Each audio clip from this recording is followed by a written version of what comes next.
We're talking about a high-stakes, $630 billion gamble to reclaim dominance in what is arguably the single most important industry of the 21st century, semiconductors. So let's just get right to it. Why the huge rush? Why is the US government, along with private industry, pouring more money into this than the entire Apollo program that put a man on the moon, even when you adjust for inflation? Well, the answer starts with a pretty startling decline. I mean, think back to 1990. The US was an absolute powerhouse, making almost 40% of the world's computer chips. But then, companies started moving production overseas to cut costs, and that number just plummeted. Today, it's down to just 10%.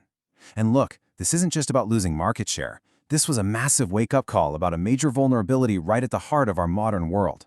And that gets to the heart of the matter. This isn't just some abstract economic issue.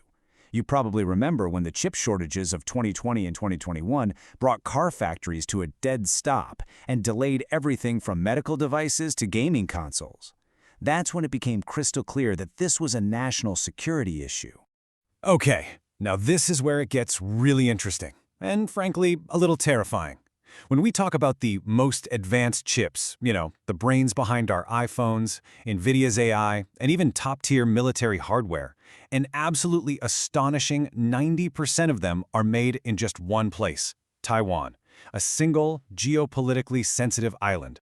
So here's the bottom line. Analysts are pretty clear that any disruption to Taiwan's chip factories, whether it's from a conflict, a blockade, or even a natural disaster, could trigger a global economic collapse. Our entire world runs on these tiny things, and the supply chain is just incredibly fragile. So, faced with that reality, what was the U.S. response?